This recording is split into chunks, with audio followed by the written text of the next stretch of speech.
इस वक्त की बड़ी खबर आ रही है कि आतंकी संगठन जैश ए मोहम्मद ने अयोध्या में मौजूद राम मंदिर को उड़ाने की धमकी दी है। जैश ए मोहम्मद ने धमकी भरा ऑडियो जारी किया है जिसमें उसने 2001 में राम मंदिर पर हमले का जिक्र किया है। इधर सुरक्षा अलर्ट के बाद राम मंदिर की सुरक्षा भी बढ़ाई गई है। चाक चौबंद व्यवस्थाएं वहां कर दी गई हैं। सुरक्षा एजेंसियों ने ऑडियो की जांच भी शुरू कर दी है। अब ये डिटेल हमारे सामने आई है न्यूज़ 18 इंडिया के पास। यहाँ अखाड़ा में आपको बता रहे हैं, देखिए अंग्रेजी में ये लिखा है कि उर्दू भाषा में इसका प्रयोग किया, जो ऑडियो है उसमें ये कहा जा रहा है कि इस मंदिर को तोड़ दिया जाएगा, इसको डिमोलिश किया जाएगा, इस पर अटैक किया जाएगा।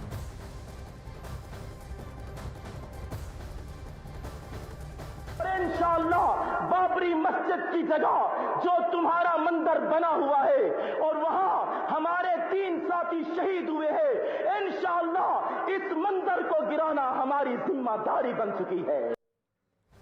ओपी तिवारी और भी डिटेल्स के साथ हमारे साथ जुड़ रहे हैं। ओपी, एक बात बताइए, क्या हमें पता है ये ऑडियो कब का है और इसमें आवाज किसकी है?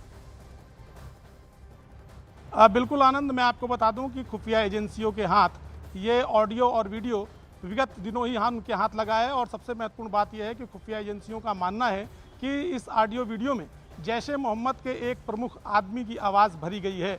ये शख्स जैश ए मोहम्मद में एक प्रमुख पद पर बैठा बताया जाता है और ये वो शख्स है जो जैश ए मोहम्मद में फिदाइन दस्ते को संबोधित करता है, यानी ये लोगों के ब्रेन वॉश करने का काम करता है। खुफिया एजेंसियों के मुताबिक इसीलिए अपने ओजस्वी भाषण में ये अपने फिदाइनों को एक तरह से उकसा भी रहा है और भारतीय सुरक्षा एजेंसियों को चेतावनी भी दे रहा है कि जिस जगह मंदिर बना है उस जगह से मंदिर तोड़ दिया जाएगा। आनंद, तो क्या अब सुरक्षा एजेंसीज क्या कह रही हैं? ये बातें कहाँ कही गई थी, किस ग्रुप को कहाँ पे की गई थी, और इस आवाज़ की अगर शिनाख्त हो जाती है और ये ऑडियो अगर जेन्युइन है तो क्या जैश के आतंकी अयोध्या की तरफ अपने कदम बढ़ाते हुए दिख रहे हैं?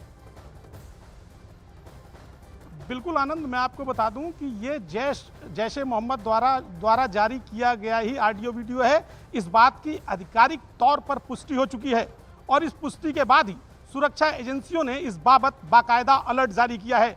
दूसरी सबसे बड़ी बात यह है कि इस ऑडियो वीडियो में जो जैश का एक प्रमुख आदमी है ये अपने 3 साथियों के मारे जाने का भी उल्लेख कर रहा है।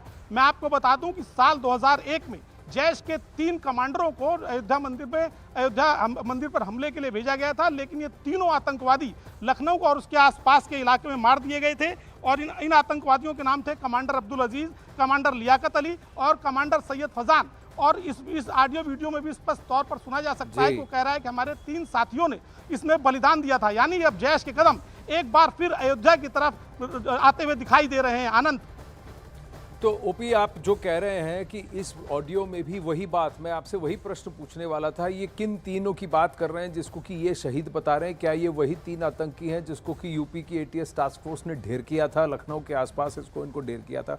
अब ये कह रहे हैं कि ये अब इनका लक्ष्य बन चुका है कि किसी भी हालत पर राम मंदिर पर अटैक करना है।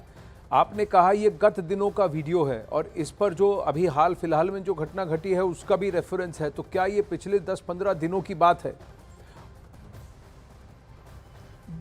बिल्कुल आनंद, ये 10-15 दिनों के नहीं, महज 4 से 5 दिनों की बात है। और अगर आप एक्चुअल में आना चाहें तो ये पिछले 72 घंटों में जारी हुआ वीडियो है। इस बाबत 2 वीडियो अलग अलग तरीके से जारी किए गए हैं। एक वीडियो 13 सेकंड का है जबकि एक वीडियो 1 मिनट 12 सेकंड से ज़्यादा का है।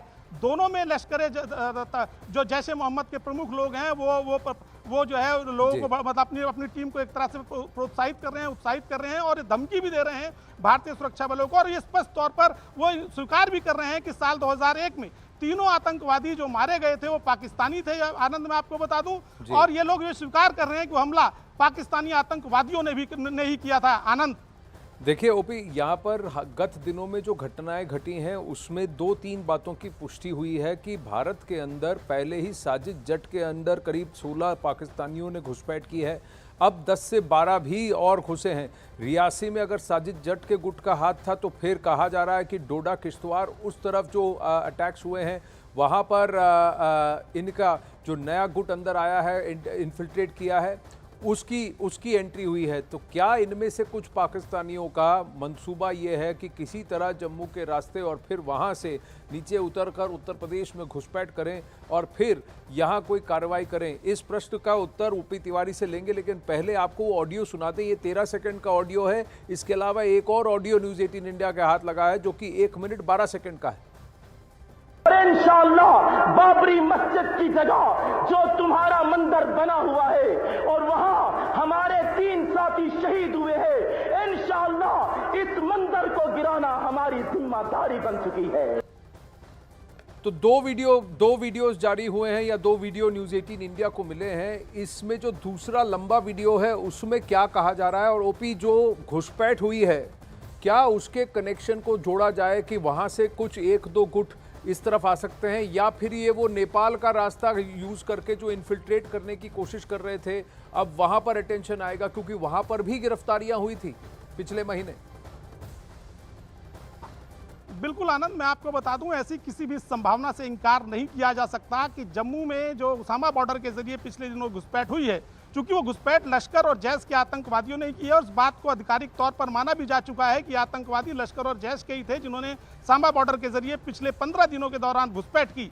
तो लिहाजा इनमें से कुछ आतंकवादी उत्तर प्रदेश की तरफ भी इन्फ्लिल्ट्रेट कर सकते हैं। साथ ही चूंकि जैश का एक रिकॉर्ड रहा है कि वो इस तरह के हमले बताकर करता है, चेतावनी देकर करता है, तो उसने एक तरह से अपनी चेतावनी भी जारी कर दी है। चूंकि पाकिस्तानी खुफिया एजेंसी ISI को बुरी तरह से बौखलाहट है कि भारत में एक बार फिर मोदी की सरकार आ गई है और मोदी सरकार लगातार तीसरी बार चुकी आ गई है। तो इस बौखलाहट को और ऐसे में मोदी सरकार को ज़्यादा धक्का पहुंचाने के लिए जैश ए मोहम्मद या पाकिस्तानी खुफिया एजेंसी किसी भी हद तक जा सकते हैं और यही कारण है कि चेतावनी वीडियो जारी किया गया है। और इस बात की संभावना से इनकार नहीं किया जा सकता कि चाहे नेपाल के रास्ते हो या जम्मू के रास्ते हो, इनमें से कुछ आतंकवादी संभवतः अयोध्या पहुँचने की कोशिश कर रहे हो। आनंद जी देखिए, कुछ लोगों को तो यहाँ पर डेमोलिश किया गया है, यानी न्यूट्रलाइज किया गया है। उन तीनों की बात भी कर रहे हैं। अंतिम प्रश्न आपसे ओपी पूछूंगा, क्या इसके साथ कोई नोट भी न्यूज़ 18 इंडिया के हाथ लगा है जिसका एक पृष्ठ अंग्रेजी का हम दिखा रहे हैं?